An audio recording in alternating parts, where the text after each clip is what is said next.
दोस्तों नमस्कार। आशा है कि आप अच्छे होंगे, आपका दिन खुशी से बीते। आपको होली की और धुलेंडी की बहुत बहुत शुभकामनाएं। उसके बाद फिर भैया दूज की शुभकामनाएं। अब सवाल यह है कि जहाँ कहीं भी गैर मुस्लिमों के त्यौहार होते हैं, ये मुसलमान दंगा क्यों करते हैं? आखिर आखिर इनमें इतनी बहसी और दरिंदगी किस किस वजह से आती है?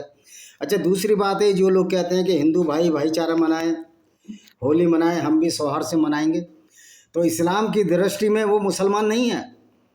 क्योंकि इस्लाम तो कहता है गैर मुस्लिमों से दोस्ती ना करो, गैर मुस्लिमों के धन और माल असवाब को लूट लो, और इसको अल्लाह के नाम पर माल गनीमत कहते हैं। अब जब इस तरह की आइडियोलॉजी विचारधारा होगी तो आप समझ सकते हो ये होली पर दंगे, दिवाली पर दंगे, रामनवमी के जुलूस पर दंगे क्यों होते हैं। क्योंकि कुरान में एक आयत है, जो भी पत्थर फेंका जाएगा वो अल्लाह की तरफ से फेंका जाएगा। वैसे कल हमने ये सिद्ध किया था कि अल्लाह फर्जी है, नकली है, अल्लाह नाम की कोई चीज़ नहीं है। फिर भी एक बार को अगर अल्लाह को मान भी लिया जाए तो फिर ये अल्लाह बड़ा क्रूर और अत्याचारी है, गुनाह करवाता है, मुसलमानों को गुनाहगार बनाता है, उनको एक अपराधी बनाता है, जिस तरह से कुरान की आयतें हैं।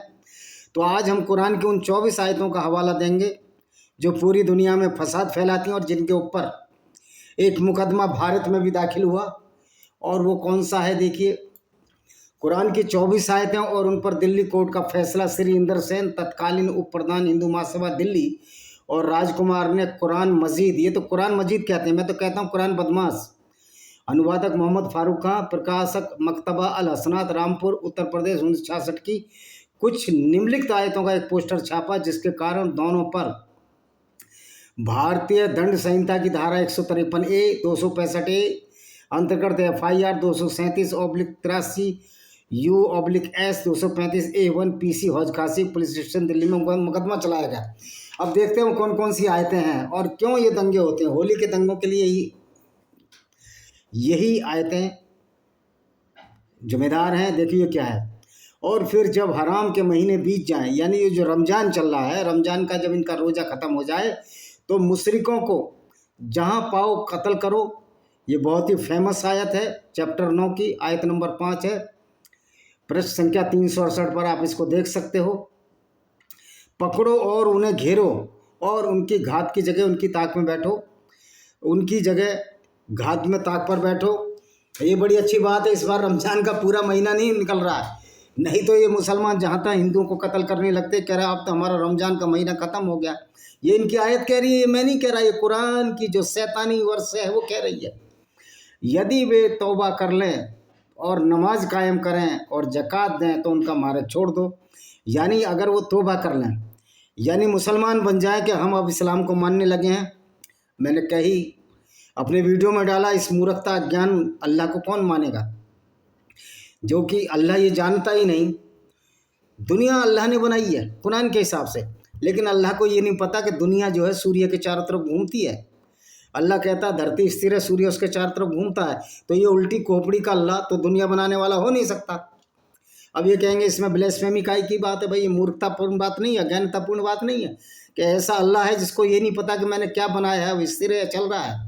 तो कह रहे यदि वो मुसलमान बन जाए, नमाज कायम कर लें, यानी कि इस्लामी गुंडागर्दी का पालन करने लगें, लोगों को लूटने लगें और ज़कात दे दें, और उस लूट में से 10वां जो हिस्सा है वो मुसलमानों के लिए दान दे दें, तो अल्लाह बड़ा क्षमाशील दयावान है। अल्लाह जब भी क्षमाशील दयावान है जब आप गैर मुस्लिम हो। अगर आप मुस्लिम हो तो अल्लाह तो कहता आप लूट लो इनको। 20वां हिस्सा रसूल और उसके अल्लाह का है। यानी कि लूटपाट की आइडियोलॉजी है गैर मुस्लिमों के लिए, जो ये कहते हैं कि नहीं कुरान में तो अच्छी बात है। तो एक भी अच्छी बात बता दीजिए जो गैर मुस्लिम हो या पूरी मानवता के लिए हो। एक भी अच्छी बात नहीं है, सारी की सारी गैर मुस्लिमों का घृणा और विष भरा हुआ है, जैसे कि स्लैंग लैंग्वेज में हम गुंडागर्दी भी कह सकते हैं गैर मुस्लिमों के खिलाफ। इसलिए आप देखो यूरोप में भी दंगे हो रहे हैं, फ्रांस, ब्रिटेन, जहाँ भी दंगे होते हैं सरिया मांगते हैं। सरिया का मतलब है फिर इस्लाम की गुंडागर्दी शुरू हो जाएगी। गैर मुस्लिम औरतों के साथ बलात्कार करो, उस पर दंड नहीं होगा। ये है सरिया का मतलब। उनको लूट लोगे, कहेंगे ये तो अल्लाह की रजा है, ये तो अल्लाह की इच्छा है। अल्लाह ने ही हमें माल गनीमत का अधिकार दिया दूसरों को लूटने का। इस्लाम में दूसरों को, गैर मुस्लिमों को लूटने को माल गनीमत कहते हैं। दूसरी आयत है 10वां चैप्टर 9वीं आयत क्या कहती है? हे ईमान वालों, मुशरिक मूर्ति पूजक नापाक हैं। इसमें साफ साफ कहा गया कि जो मूर्ति पूजक हैं या जो मूर्तियों को पूजने वाले हैं वो गंदे हैं, नापाक हैं। नजस बोला गया। नजस का सही अरबिक लीडर है, अरबिक मतलब है, लिटरली मीनिंग है पोटी जितने गंदे हैं, लेटरिन जितने गंदे हैं। ये है इस्लाम की जो नफरत फैलाती है। और 5वां चैप्टर 5वां सूरा 5वां चैप्टर 4था पारा 101 आयत पृष्ठ 239 क्या कहती है? निसंदेह काफिर तुम्हारे खुले दुश्मन है। यानी काफिर तुम्हारे खुले दुश्मन है। क्यों दुश्मन है? कि वो मोहम्मद की बात नहीं मानते थे, मोहम्मद के खिलाफ कविताएं लिखते थे, इसलिए मोहम्मद उन लोगों को मरवाता था। शुरू में यहूदी दुश्मन थे, फिर क्रिश्चियन दुश्मन हुए, और जैसे जैसे विचारधारा भारत की तरफ आई इनके हिंदू भी खुले दुश्मन हो गए।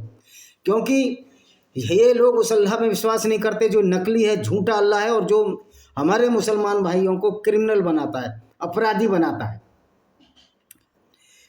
हे ईमान वालों, मुसलमानों, उन काफिरों से लड़ो जो तुम्हारे आसपास हैं और चाहिए तुमसे शक्ति पाएं। ये सीधा सीधा लिखा है 11वें उसमें 109वीं आयत में 11वें चैप्टर में क्या क्या लिखा है? क्या अपने मुसलमानों से लड़ो, जो गैर मुस्लिमों से लड़ो जो तुम्हारे आसपास हैं। तो यहाँ हिंदू हैं, इसलिए देखो हर जगह दंगे होते हैं, क्योंकि इस्लाम की ये शैतानी आयतें गुंडागर्दी फैलाती हैं। इसके खिलाफ हमको खुलकर बोलना पड़ेगा और जवाब देना पड़ेगा।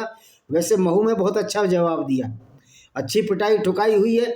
तो देखो, इस्लाम की विचारधारा पर चलने वाला अगर इस्लामी आतंकवाद करेगा तो इस्लाम डंडे से डरता है। डंडे से इस्लाम का अल्लाह भी डरता है, और अल्लाह फिर फरिश्ते नहीं भेजता जहाँ इस्लाम की फ़ौज हारती है। अभी पाकिस्तान आ रहा भारत से, कोई फरिश्ता नहीं भेजा। अल्लाह मियाँ नशे में गाफिल हैं। 93,000 पाकिस्तानी की पतलून गिली की 1971 के महीने अल्लाह मियाँ ने कोई फरिश्ता नहीं भेजा। अल्लाह फिर नशे में गाफिल हो गया। मोहम्मद के जब उहद की लड़ाई में दांत तोड़े तो वहाँ अल्लाह ने फरिश्ते नहीं भेजे, वहाँ भी नशे में गाफिल था। तो फरिश्ते वहीं भेजता है जहाँ मुसलमानों की जीत होती थी। तो ये भी मोहम्मद का चलाया हुआ झूठा एक फंडा था। जहाँ जीत जाते थे कहते थे हमारे साथ तो 3,000 फरिश्ते थे बदर की लड़ाई में। फिर उहद की लड़ाई में फरिश्ते कहाँ भाग गए? कौन सा कोकिन का नशा कर लिया था पता नहीं। कुरान लिखने वाले ने कितना टन गांजा पी कर किताब लिखी है जिसकी आज धज्जियाँ उड़ रही हैं। 5वां, जिन लोगों ने हमारी आयतों का इनकार किया हम उन्हें जल्दी अग्नि में झोंक देंगे। जब उनकी खालें पक जाएंगी तो हम दूसरी खालों से बदल देंगे ताकि वो यातना का रसावदन करें। निसंदेह अल्लाह प्रभुशाली तरफ, अल्लाह जैसा कोई मूर्ख ही नहीं है। कह रहे जिन्होंने हमारी आयतों का इनकार किया, जिन्होंने हमने इस्लाम का, अग्नि में झोंक देंगे, और जब उनकी खालें पक जाएंगी हम दूसरी खालों से पकड़। जब एक बार खाल पक गई तो मर ही जाएगा, फिर खाल बदल के कैसे खाल बदलोगे? यानी पूरी मूर्खता, पूरी नमक हरामी और पूरी गुंडागर्दी इन आयतों में भरी हुई है। इसलिए बदल देंगे कि दोबारा जब खाल पकेंगी तो दुख लेंगे, उनको दुख होगा। हे ईमान वालों, मुसलमानों, अपने बाप और भाइयों का वाला मित्र न बनाओ यदि वे ईमान की अपेक्षा कुफ्र को पसंद करें, और तुम में से जो कोई उनसे मित्रता का नाता जोड़ेगा ऐसे ही जालिम होंगे। अब देखिए इस्लाम किस तरह भाई बहन में परिवार को तोड़ता है। ये इस्लाम कुरान एक वाहियत किताब है जो कि वाहियात ही है। जब सामाजिक ताना बाना तो ये छिन करती है, गैर मुस्लिमों को तो कत्ल करने की बात कहती है, और जो कहते हैं जो तुम्हारे भाई और बाप है उनको अपना दोस्त न बनाओ। अगर वो मुसलमान नहीं होते, यानी अगर कोई गैर मुस्लिम है तो उसको घर से बाहर निकाल देते हैं। जैसे सचवाला जी हैं, आज इस्लाम उन्होंने छोड़ दिया है। ऐसे बहुत से लोगों ने जिन्होंने इस्लाम छोड़ा उनको घर परिवार त्यागना पड़ा, क्योंकि उनके परिवार वाले उसी मूर्खता को, उस झूठे अल्लाह पर विश्वास करते हैं जो दुनिया में फसाद पैदा हुआ, लोगों को गुमराह करता अल्लाह। लेकिन कुरान कहती है जो कुरान को नहीं मानता वो गुमराह हो रहे हैं। भाई ऐसे गुमराह होना अच्छा है? कुरान को ना मानने वाला कभी भी औरतों को इस नाम पर नहीं लूटेगा कि इस्लाम में ये जायज़ है, क्योंकि इस्लाम में तो औरतें लूटना जायज़ है, उनको सेक्स स्लेव यौन दासी बनाना भी जायज़ है, उनको बाज़ारों में बेचना जायज़ है। तो ऐसे से अच्छा है आदमी कुफ्र करे, इस्लाम को ना माने। कि इस्लाम तो टोटली एक सर्टिफाइड आदमी को क्रिमिनल बनाती है, गुंडा बनाती है। और जो कह रहा है जो अपने भाई और बहन जो मुसलमान नहीं उससे नाता जोड़ेगा वो ऐसे लोग जालिम होंगे, जबकि सच्चाई है कि मोहम्मद से बड़ा कोई जालिम ही नहीं हुआ। जो परिवार भी तोड़वाता था, काफिले में औरतों को भी लूटता था और उनको बाजारों बेच देता था। और ये खुद अटैक करके इसने बनु कुरैजा काफिले की औरतों को लूटा। जो ये कहते हैं कि मोहम्मद पर अटैक हुए, मोहम्मद ने ही अटैक किए लोगों पर। बनु कुरैजा का कबीले का तो कोई दोष ही नहीं था। लेकिन ये झूठ बोलने से अब इस्लाम बच नहीं सकता। अल्लाह काफिर लोगों को मार्ग नहीं दिखाता। चैप्टर 10 की आयत है 9वीं। ओ भाई, अल्लाह का मार्ग देखना ही नहीं है, क्यों? अल्लाह का मार्ग तो गुंडागर्दी भरा है। अल्लाह के मार्ग में तो मुसलमानों को ये आदेश दिया है कि गैर मुस्लिम औरतों को लूटो, उनको बाजारों में बेचो, औरतें खरीदो, औरतें बेचो। ये भड़वागिरी और दलालगिरी तो अल्लाह का मार्ग है। तो ऐसे मार्ग काफिरों को ना दिखाया जाए तो अच्छी बात है। 8वीं आयत, हे ईमान वालों, उन्हें किताब वालों और काफिरों को अपना मित्र ना बनाओ। ईमान वालों, किताब वाले कौन लोग हैं? पीपल ऑफ बुक, जिनका कि कुरान में जिक्र है या विवरण है, जिसमें ईसाई और यहूदी हैं, नसारा उसको कहा गया है ईसाइयों को। और काफिरों को, काफिर मतलब गैर मुस्लिम जो मूर्ति पूजक हैं, उनको मित्र ना बनाओ। अल्लाह से डरते रहो यदि तुम ईमान वाले, अल्लाह से डरो यदि ईमान वाले, डरो तुम अल्लाह से, नकली अल्लाह से, अल्लाह की ऐसी की तैसी। जो अल्लाह हमें कत्ल करने के लिए कहे, हमारे अल्लाह ऐसे जूते की नोक पर ऐसा अल्लाह जो हमको बर्बाद करने की बात करे। 9वीं आयत क्या कहते हैं? फिटकारे मुनाफिक जहाँ कहीं पाएंगे पकड़े जाएंगे, बुरी तरह कत्ल किए जाएंगे। साफ साफ कहा है कि गैर मुस्लिम जहाँ भी पकड़े जाएंगे उनके बुरी तरह कत्ल किए जाएंगे। ये अलग बात है, उल्टा भी हो सकता है। ये तो काफिरों की रहमत है, दया है कि काफिर अपनी पूरी ताकत से वार नहीं करते, नहीं तो इस्लामिक गुंडागर्दी को तो 5 मिनट लगेंगे। इस्लामिक आतंकवाद 2 दिन का भी नहीं है। अगर पूरे काफिर मिलकर पूरे हिंदुस्तान के हों, विदेशों के सारे गैर मुस्लिम मिलकर अगर इस्लामिक गुंडों पर अटैक करें, आतंकवादियों पर, कह रहा हूँ मैं, कुछ मुसलमान तो ऐसे हैं जो बेचारे नाम के मुसलमान हैं, इस्लाम को नहीं मानते, वो तो हमारे भाई हैं, मुसलमान हमारे भाई हैं। लेकिन जो इस्लामिक गुंडागर्दी को, जैसा कुरान में लिखा है, जो मोहम्मद की सुन्नत पर चलते हैं, वो तो गुंडे और क्रिमिनल है, और उनके खिलाफ तो कार्रवाई होनी चाहिए, युद्ध होना ही चाहिए, वो तो आतंकवाद हो गया फिर। और कहा जाएगा, निश्चय ही तुम वह जिसे तुम अल्लाह के सिवा पूछते थे जहन्नम का ईंधन हो, तुम अवश्य मौत के घाट उतारे जाओगे। उतरोगे तो मौत के घाट कौन नहीं उतरेगा? मुसलमानों से तो पूरी कोई मौत मरता ही नहीं, जल जल के मर रहे हैं वहाँ। 30-40 हज़ार मरवा लिए इन्होंने, मतलब इतनी बेशरम कौम है। 40 हज़ार इन्होंने फिलिस्तीन में आदमी अपने मरवा लिए, सिर्फ 200 इन्होंने यहूदी मारे, उनकी लड़कियों के साथ बलात्कार किया, गंदे काम किया, उसके बदले में 40 हज़ार ये मारे गए। फिर भी यहूदी तुमसे अच्छे हैं, मुसलमान औरतों के साथ बलात्कार तो नहीं किया उन्होंने।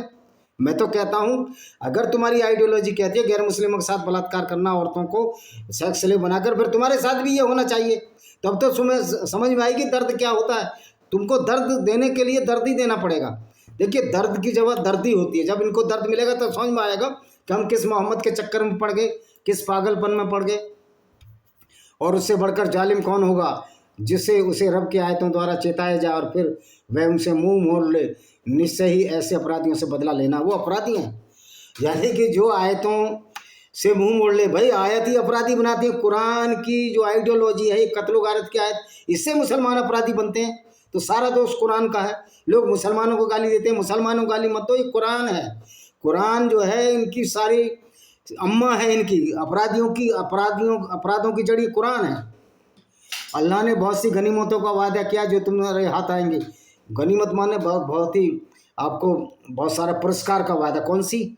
औरतों को लूट लो, गैर मुस्लिम औरतों को, उनको बाजार में बेच दो, उनके मंदिर ढा दो, उनके सिनेगोग ढा दो, उनके गिरजे ढा दो, उनके फायर टेम्पल ढा दो। ये तो इस्लाम काम करता है। इस्लाम कोई अच्छा काम करता हो तो बताओ। सारी गुंडागर्दी जो क्रिमिनोलॉजी के काम है वो इस्लाम सिखाता है।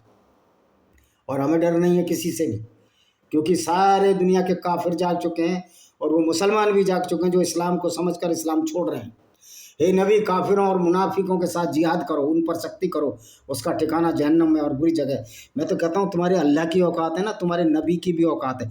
करो जिहाद सारे मुस्लिमों, ईसाई देशों के साथ, हिंदू देशों के साथ, बुद्धिस्ट देशों के साथ मिलकर जिहाद करो। तुम्हारी औकात समझ में आ जाएगी अल्लाह की और तुम्हारे पैगंबर की। ये पैगंबर तुमको मरवाने के लिए छोड़ गया इस तरह की आइडियोलॉजी। करो जिहाद, तुम्हारी औकात है, अल्लाह की औकात है। जो अमेरिका से और हिंदुस्तान और चाइना से लड़े, ये तो सारे नास्तिक हैं तुम्हारे हिसाब से। तुम्हारे हिसाब से काफिर है। अल्लाह की औकात नहीं, नबी की औकात नहीं, और तुम्हारे ईमान की औकात नहीं कि तुम जिहाद कर सको। मसल दिए जाओगे इस्लामिक आतंकवाद के नाम पर। 15वां, तो अवश्य हमको करने वालों को यातना का मजा चखाएंगे, अवश्य ही हम उनसे बुरा बदला लेंगे उस कर्म का जो करते थे। ओह पहले यार अल्लाह साबित तो हो जाए यार, हंसी आती है मुझे। तुम्हारा अल्लाह नल्ला है, वो है ही नहीं। वो जब यातना का मजा नहीं चखा पाया, जब मोहम्मद के दोनों दांत तोड़ दिए, हर जगह मुसलमान मार खाते रही, अल्लाह कुछ कर नहीं पाया। तुम्हारा काबा तोड़ दिया, हजर अस्वद काला पत्थर को अब्दुल ताहिर जन्नाती ले गया, 22 साल उस पर लेटरिन करता रहा जिसे चूमते हो, तुम तो अल्लाह के घर को अल्लाह नहीं बचा सकता तो क्या करेगा? यानी झूठ पर झूठ बोले जा रहे हो यार। क्या यह बदला अल्लाह के शत्रुओं को जहन्नुम? क्या कोई जहन्नुम वहन्नुम नहीं होता। ये चूतिया बना गया तुझे मोहम्मद जो है ना, तुम्हें स्टूपिड बना गया। स्टूपिड जब ही तो कह गया कि अकल का दखल नहीं है इस्लाम में, यानी कि सोचना ही नहीं है, मूर्खतापूर्ण बातें करनी है। अल्लाह भी मूर्ख है। जब अल्लाह ही मूर्ख हो और पैगंबर भी मूर्खतापूर्ण बात करे तो इसी तरह के लोग बात करेंगे। इसी में उनका सदा का घर है। इसके बदले हमारी आयतों का इनकार करते थे। हम तो अभी भी आयतों का इनकार करते हैं। जो आयतों का इनकार नहीं करता वो मूर्ख है, अज्ञानी है, लड़ाई झगड़े करता है, फसाद फैलाता है, क्योंकि कुरान की आयतें तो आदमी को अपराधी बनाती हैं। निसंदेह अल्लाह ने ईमान वालों से उनके प्राणों उनके मालों को इसके बदले खरीद लिया है और उनके लिए जन्नतें भी। अल्लाह के मार्ग में लड़ते हैं तो मारते हैं और मारे भी जाते हैं। ये मोहम्मद ने पूरा पक्का इंतजाम कर लिया कि मुसलमानों को चैन से रहने नहीं देना, और मुसलमानों को चैन से नहीं रहने देना तो लड़ाई काफिरों से होती है। अच्छा, मज़े की बात है, एक के बदले 100 मुसलमान मारे जाते हैं। आज की ये स्त्री है, जहाँ भी हिंदुस्तान में दंगे हुए मुसलमानों का ही अहित हुआ, लेकिन ये समझ नहीं रहे कि अल्लाह तुम्हारा फिर भी नहीं आ रहा। यार अल्लाह, अगर तुम पाप करोगे, तुम गैर मुस्लिम औरतों को लूट कर बाजारों बेचोगे तो तुम्हारे तो थोबड़े बैंड कर दिए जाएंगे। अल्लाह के भी थोबड़ा बैंड कर दिया जाए। आए सामने अल्लाह उसको हमला जूते से पीटे। इस तरह का अल्लाह जो इस तरह की हरकतें करता है, ये दुनिया को बनाने वाला है। हमने तो बोला है ही नहीं दुनिया को बनाने वाला। अल्लाह ने इन मुनाफिक यानी गैर मुस्लिम पुरुषों और मुनाफिक स्त्रियों और काफिरों से जहन्नम की आग का वादा दिया। और हम तो अल्लाह को मानते ही नहीं, अल्लाह फर्जी है, वो हमसे कोई वादा कर ही नहीं सकता। ये सारी आयतें इसीलिए झूठी हैं, जिसमें सदा रहेंगी यही उन्हें बस अल्लाह ने उन्हें लानत की। हम अल्लाह पे लानत भेजते हैं। जो अच्छे भले मोहम्मद को 40 साल की उम्र में मोहम्मद सही था, लेकिन जैसे उसको इस्लाम में आया वो सारी क्रिमिनल अपराध करने लगे, रसूल अल्लाह काफिले लूटने लगे, औरतों को लूटकर बाजारों में बेचने लगे, तो अल्लाह ने तो मोहम्मद को भी खराब कर दिया। हे नबी, ईमान वालों को लड़ाई पर उभारो। मुसलमानों को, यदि तुम में 20 जमे रहने वाले होंगे तो वे 200 पर प्रवृत्त करेंगे, यदि तुम 100 में होंगे तो 1000 काफिरों पर भारी होंगे, क्योंकि ऐसे लोग समझ बुझे कह रहे एक मुसलमान यानी 10 के बराबर, 20 किसके बराबर, 200 के बराबर, और 1000 के 100 बराबर, 1 के बराबर 10। लेकिन वहाँ 5000 भारतीयों ने 93,000 पाकिस्तानी को ठोक पीट के बराबर कर दिया। 1.5 करोड़ यहूदी पूरी दुनिया में, 2.25 करोड़ होंगे, पूरे इस्लामी गुंडागर्दी का बैंड बजा रखा है। तुम्हारा अल्लाह कुछ नहीं कर सकता, क्योंकि अल्लाह है ही नहीं। 20वां, हे ईमान वालों, तुम यहूदी और ईसाइयों को मित्र न बनाओ, वे आपस में एक दूसरे के मित्र हैं। जो कोई तुम में से उनको मित्र बनाएगा वही उन्हीं में से होगा। निसंदेह अल्लाह जुल्म करने वालों को मार्ग नहीं दिखाता। अल्लाह तो जुल्म करने वालों को ही मार्ग दिखाता है। जो इस्लाम को माने वो मुसलमान है, और मुसलमान को मार्ग क्या दिखा रहा है? वो लूटपाट का। पैगंबर जब लूटता हो, काफिले लूट लूट के जिसने ज़िंदगी गुजारी हो, अब समझ सकते हो उनकी ज़हनियत क्या हो सकती है। 21वीं आयत क्या कहती है? किताब वाले जो न अल्लाह पर ईमान लाते हैं, न अंतिम दिन पर, न उसे हराम कहते हैं जिससे अल्लाह और उसके रसूल ने हराम ठहराया, न सच्चे दीन को अपना दीन बताते हैं, यहाँ तक लड़ो कि वो अप्रतिष्ठ अपमानित होकर अपने हाथों से जिजिया देने लगे। यानी कि वही गुंडागर्दी जो कि औरंगजेब ने फैलाई थी, या तो जिजिया दो नहीं तो कत्ल हो जाओ। 22वीं आयत, फिर हमने उस कयामत के दिन तक के लिए वैमनस्य और देश की आग भड़का दी। ये अल्लाह है जो आग भड़का रहा है? ये अल्लाह है या कोई सारा अपराधी है? ये अल्लाह जल्द उन्हें बता देगा जो कुछ करते रहे। कुछ नहीं बताएगा अल्लाह नल्ला है, अल्लाह कुछ नहीं, अल्लाह मूर्ख और अज्ञानी है। अल्लाह दावा करता है दुनिया बनाई, लेकिन दुनिया बनाई तो उसको पता नहीं है कि दुनिया किस तरह बनी, कुछ नहीं पता उसको। हाँ जी। 23वीं आयत, वे चाहते हैं जिस तरह वे काफिर हुए उसी तरह तुम भी काफिर हो जाओ। हम तो ये चाहते हैं। हम मुसलमान भाइयों से हाथ जोड़कर निवेदन करना चाहते हैं कि तुम्हारा अल्लाह फर्जी है, ये मोहम्मद का बनाया हुआ अल्लाह है, इस पर विश्वास ना करो। क्योंकि इस अल्लाह को दावा है कुरान में कि अल्लाह ने दुनिया बनाई है और दुनिया स्थिर है और सूरज उसके चारों तरफ घूम रहा है, जबकि साइंस ने सिद्ध कर दिया कि अल्लाह मूर्ख और अज्ञानी है। दुनिया स्थिर नहीं है, दुनिया पृथ्वी घूम रही है अपनी धुरी पर भी और सूर्य के चारों तरफ। लेकिन यहाँ अल्लाह कुरान का कह रहा है कि सूर्य उसके चारों तरफ घूम रहा है। क्या मूर्खतापूर्ण बातें हैं इस अल्लाह की। तो इसके पीछे जो है, अल्लाह के पीछे ही मत लगो तुम। अगर तुम अल्लाह के पीछे लगोगे अज्ञानी मूर्ख हो जाओगे, क्योंकि तुम्हारा अल्लाह मूर्ख है। फिर तुम एक जैसे हो जाओ, उनमें से किसी को अपना साथी ना बनाना। मोहम्मद को डर लगा रहता था कि मोहम्मद के अगर पोल खुल गई उन दिनों में, क्योंकि मोहम्मद ने जब झूठ बोला कि मैं मेराज की यात्रा पर गया, जो गधे से थोड़ा बड़ा और घोड़े से थोड़ा जानवर था, तो लोग इसकी मजाक बनाने लगे। तो मजाक की बात ही है। अब देखिए अल्लाह की राह में हिजरत ना करें, यदि वो फिर जाए तो जहाँ पाओ पकड़ो और उनका वध कत्ल करो, उसमें से किसी साथी को सहायक बंदा करे, जहाँ पाओ ईसाई काफिर उनको कत्ल करो। तो ये जो आयतें हैं मूर्खतापूर्ण आयतें, हिंसा भड़काती और मजे की बात है। ये कुरान पूरी दुनिया में अभी भी चल रही है। होना तो ये चाहिए था, इस कुरान को बैन कर देना चाहिए और मोहम्मद के पुतले जलाने चाहिए कि जो अब कहने को पैगंबर था और ऐसी गंदी आइडियोलॉजी दे गया जो दुनिया में दुश्मनी फैला रही है, नफरत फैला रही है, औरतों की बेइज्जती कर रही है। ये इस्लाम ये जो औरत को आधी बुद्धि का कहता है, उसको हिस्सा भी बराबर देने की बात नहीं करता। ये हमारे संविधान की भी अवमानना करता है इस्लाम, क्योंकि इस्लाम तो बराबरी का हक किसी को देना ही नहीं चाहता। इस्लाम तो कहता है कि गैर मुस्लिम तो नजस है, पोटी जितने गंदे हैं और हम बड़े सुपीरियर हैं। यानी कि जो कत्ल करे, जो काफिले लूटता रहे, जो औरतों को जाकर बाजारों में बेचता रहे, जो कि आपके सही मुस्लिम सही बुखारी में और सीरत रसूलुल्लाह 465 इब्ने इसाक ने जो लिखी है अध्याय 83 पेज नंबर 465 पर उसका जिक्र है कि मोहम्मद ने किस तरह गैर मुस्लिम औरतों को, जो बनु कुरैजा यहूदी की औरतें थीं, मोहम्मद वहाँ गया, अटैक किया, 700-900 लोगों को नंगा करके कत्ल किया और फिर बाजार में कुछ औरतों को भेज दिया, कुछ का बलात्कार किया और करवाया और उनको नजद के बाजारों में भेज दिया जो हाई लैंड है अरब का, और उसके बदले घोड़े और हथियार खरीद लिए। ये तो आपकी हदीसों में लिखा। 24 उन काफिरों से लड़ो, अल्लाह तुम्हारे हाथों यातना देगा। अल्लाह इतना निकम्मा है, अल्लाह इतना कमज़ोर है कि मुसलमानों के हाथ यातना देगा, उन्हें रुसवा करेगा, उनके मुकाबले तुम्हारी सहायता करेगा। ओ भाई, कोई अल्लाह सहायता नहीं करने वाला। अल्लाह की सहायता होती तो मोहम्मद के दांत ना टूटते। उहूद की लड़ाई में मोहम्मद के 2 दांत तोड़ दिए, मुक्का मारा इनके गाल पर, मोहम्मद गिर पड़े, डर की वजह से घुस गए मुर्दों के बीच। बार बार अबू सुफियान ने पुकारा, कहाँ है मोहम्मद? तो मोहम्मद ने कहा, कुछ मत बोलो।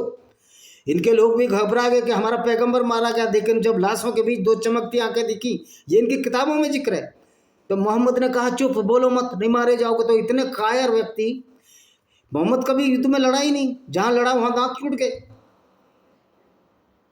कमजोरों पर हक, ये इस्लाम की जो गुंडागर्दी सिर्फ कमजोरों पर गाफिल होती है। अमेरिका का ये कुछ नहीं उखाड़ सकते। अल्लाह, मैं कहता हूँ 1000 अल्लाह भी आ जाए तो भारत का कुछ नहीं उखाड़ सकते, भारत की सेना का कुछ नहीं उखाड़ सकते, क्योंकि अल्लाह तो बहुत बड़ा फर्जी वाला है। अल्लाह एक मूर्खता और अज्ञानता है। आप ये बताइए, एक मोटी सी बात है, ऐसे अल्लाह पर कौन विश्वास करेगा जो झूठ बोलता हो, जो लोगों को हिंसक बनाता हो, अपराधी बनाता हो, पेशेवर लुटेरा बनाता हो? ये काम तो पैगंबर साहब करते थे और पैगंबर कहते थे मेरे जो अल्लाह का आदेश आता है मैं वही करता हूँ। फिर ऐसे अल्लाह का आदेश मानकर तो आदमी क्रिमिनोलॉजी में जाएगा, अपराधी बनेगा। और आज मोहम्मद साहब और उसके साथी ये कुक्रम करते, लोगों को लूटते, औरतों को लूटते, तो जेल में होते, जमानत भी नहीं होती भारतीय संविधान के हिसाब से। मैं कह रहा हूँ, करो मोहम्मद की सुन्नत पर आओ मुसलमानों, और यही काम करो, हिंदुस्तान में जेलें भर जाएंगी तुमसे। इसलिए मैं कहता हूँ इस झूठे अल्लाह पर फिर बार बार कह रहा हूँ, ये अल्लाह झूठा, आपको समझ लेना चाहिए। इतनी खोपड़ी में तो दिमाग रखो कि हमें ईमान है, तुम्हारा ईमान है तो दूसरे कत्ल कर दोगे। तुम्हारा ईमान तो ये कहता है पूरी दुनिया में इस्लाम फैलाओगे, दूसरे हाथ पर हाथ धरे रहेंगे। हमारा तो अल्लाह में ईमान नहीं है। अल्लाह तो बहुत बड़ा फर्जी वाड़ा है, और इस फर्जी अल्लाह से डरता कौन है? कोई नहीं डरेगा। लोगों के दिमाग में अब समझ आ गई ये बात। और अल्लाह तो तुम्हारे उन्हें रुसवा बदनाम करेगा। बदनाम तो कौन हो रहा है तो सबको पता है। पैगंबर से बड़ा कोई बदनाम आदमी है आज की तारीख में? शर्म आती है हमें, लानत है। कोई कहता है कि तुम्हारा पैगंबर साहब इस तरह के काफिले, मुझे शर्म आती है, मैं तो हिंदू हूँ, मुझे शर्म आती है कि पैगंबर काफिले लूटते थे। ऐसी क्यों गलतकारी करते थे? हम तो अगर कोई गलत बात है, ब्रह्मा अपनी लड़की का सुना है मैंने, लेकिन वो सरस्वती 2 तरह की जो भी बताता तो हम तो उसको भी गलत मानते हैं। तो आपने देखा ये उपरोक्त आयतों से स्पष्ट है, जिसमें ईर्ष्या, देश, घृणा, कपट, लड़ाई झगड़ा, लूटमार, हत्या करने का आदेश मिलते हैं। इन्हीं कारणों से देश और विश्व में मुस्लिमों और गैर मुस्लिमों के बीच दंगे हुआ करते हैं। Metropolitan magistrate Shri Z.S. लोहाट ने 31 जुलाई 1986 को फैसला सुनाते हुए लिखा, मैंने सभी आयतों को कुरान बदमाश से मिलान किया। मैं मजीद नहीं बोलूँगा, ये तो बदमाशी की किताब है, ये तो क्रिमिनोलॉजी किताब है। पाया कि सभी अधिकांश आयतें वैसे ही उद्धृत की गई हैं जैसे कुरान में है। लेखकों का सुझाव मात्र है, यदि ऐसी आयतें हटाई गई तो सांप्रदायिक दंगे रोकना मुश्किल हो जाएगा। मैं APP की इस बात से सहमत नहीं हूँ कि आयतें 2, 5, 9, 11 और 22 कुरान में नहीं है। देखो झूठ बोलते हैं ये साले मुल्ले भी झूठ बोलते हैं। यह उन्हें विकृत करके प्रस्तुत किया गया तथा उक्त दोनों महानुभावों को बरी करते हुए निर्णय दिया। कुरान मजीद की पवित्र पुस्तक नहीं बदमाश पुस्तक के प्रति आदर रखते हुए उक्त आयतों के सूक्ष्म माध्यम से स्पष्ट होता है कि आयतें बहुत ही हानिकारक हैं और घृणा की शिक्षा देती हैं, जिसमें एक तरफ मुसलमान, दूसरी तरफ देश के शेष समुदायों के बीच मतभेद होने की संभावना है। तो ये है हस्ताक्षर Z.S. लोहाट, मेट्रोपोलिटन मजिस्ट्रेट दिल्ली, 31/7/1986 का ये वो है। और अधिवक्ता कौन थे? योगेश कुमार मिश्र, ज्योतिष रत्न का इतिहासकर्ता। अभी तो हाईकोर्ट ये उनका लेख था। तो आपने देखा किस तरह इस्लाम की गुंडागर्दी से पूरी दुनिया त्रस्त है, और लोग कहने को तैयार नहीं है। भाई कहना पड़ेगा, नहीं तो अगली पीढ़ियाँ तुम्हारी डेंजर में होंगी, खतरे में होंगी। इसी के साथ मेरी कुछ किताबें हैं, आप पढ़िए किस तरह कश्मीर को इस्लाम की वजह से बदनाम होना पड़ा। Lost paradise Kashmir, history of devastated Kashmir, ये किसने? जमीर अली हमदानी, एक मुसलमान सो कॉल्ड सूफी संत। जो मोदी जी चले जाते हैं सूफी संतों के, मेरे आदरणीय प्रधानमंत्री मोदी जी, सूफी संत भी उतने ही खतरनाक है कि जो इस्लाम को मानेगा उस पर चलेगा, वो शरीफ आदमी हो ही नहीं सकता। ये मेरा दावा है, चाहे सुप्रीम कोर्ट जाओ चाहे हाई कोर्ट जाओ, मैं साबित कर दूंगा इस्लाम पर हुबहू चलने वाला आदमी बलात्कारी होगा, अत्याचारी होगा, क्रिमिनल होगा, और आतंकवादी तो होगा ही होगा, क्योंकि इस्लाम की शिक्षा ही आतंकवाद फैलाती है। और सबसे बड़ा आतंकवादी ये मदनी है, मौलाना मदनी। एक का नाम है महमूद मदनी और एक का दूसरे का क्या नाम है बुड्ढे का। ये दोनों आतंकवाद के सबसे बड़े आतंकवादी हैं, क्योंकि ये उस किताब की पढ़ाई दारुल उलूम करते हैं जो आतंकवाद की शिक्षा देती है। यही सबसे बड़े सेंटर है। और बरेली का भी वो आतंकवादी केंद्र है, जिसको कि बरेलवी के जो समुदाय है, जो कौन सा गुजरात है। तो भाई ये सारी विचारधारा ही आतंकवाद से पनपी है। ये सिर्फ मोहम्मद को अपने फायदे के लिए कि उनको धंधा मिल गया था, ये लूटपाट कर, और अल्लाह के नाम से उसको 20वां हिस्सा खुद हड़प कर जाते थे। 5% ये खुद, 20% ये खुद खा जाते थे रसूल और मोहम्मद के नाम पर, ये आदेश देके कि अल्लाह के यहाँ से आया था, ये माल गनीमत है। यानी कि लूट का माल भी हजम करने की क्षमता एक मुसलमान में हो गई है। अब लगाइए कि जो लुटेरा हो, लूट का माल हजम करे और वो उसको जन्नत स्वर्ग मिल जाएगा। ये सब झूठ गढ़ा गया जो मोहम्मद द्वारा। आज इसी झूठ के हमने परकच्चे उड़ाए, और हमें चैलेंज है सुप्रीम कोर्ट में, किसी भी वकील से बहस कर रहे हैं, कहीं भी चले जाए खुली अदालत में, जनता के अदालत, हम साबित कर देंगे इस्लाम कोई दीन नहीं, कोई धर्म वरम नहीं है। इससे बड़ा तो अधर्म और पाप है ही नहीं, जो दुनिया में सिर्फ दंगा और फसाद और भेदभाव और घृणा फैलाने के लिए आया था, और गैर मुस्लिम स्त्रियों को लूटकर अपनी कामेक्षा की पूर्ति के लिए, काम वासना की पूर्ति के लिए चलाया हुआ कल्ट है। इसी के साथ मैं इस वीडियो को विराम देता हूँ। वंदे मातरम, जय हिंद, आपका दिन शुभ हो।